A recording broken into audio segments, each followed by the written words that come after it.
Justice Ogola, thank you very much for speaking to us on TV. First of all, Ipod is finally happening. There were questions about whether it will happen, whether it will not happen. Let me get your own impressions now, since it is happening now. How does this make you feel? We are very happy that dialogue is taking place between the major political parties, those who have representation in the parliament. History is being made this morning here at Munyonyo. Little wonder, Munyonyo always makes history. It gave us the matters of Uganda, who have been shining all through this century. I hope and pray that what's happening this morning between our leading political parties in this country will at least begin to show the victory of the political leadership of this country, same way as the religious history was made in this place. Now, looking at the bigger picture, you were part of the Elders Forum that was partly behind an effort to try to have a national dialogue. That hasn't happened. It has not come to fruition yet. Does this really probably provide the building blocks for what might actually turn into a national dialogue? Actually, I look at today's dialogue of Ipod in this place as the aperitif, because we are beginning our feast of the bigger dialogue next week. We are going to launch the national dialogue on Tuesday, the 18th of this month. So this is only the beginnings. The big thing is coming on Tuesday. We launch the beginnings of the big national dialogue. Here we are talking about the political party conversation. The five parties are conversing between themselves. Next week we launch the bigger, deeper, wider national dialogue, whose agenda will be much bigger, much deeper, much more fundamental. So I cannot be more than pleased to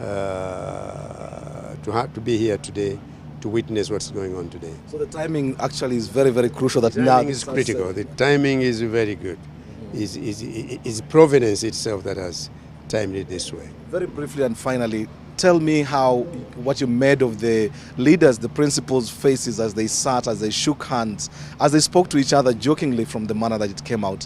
How did you? Before I go to those, I want to applaud how the whole thing started with the master of ceremonies or somebody like that, calling on each party to sing a song.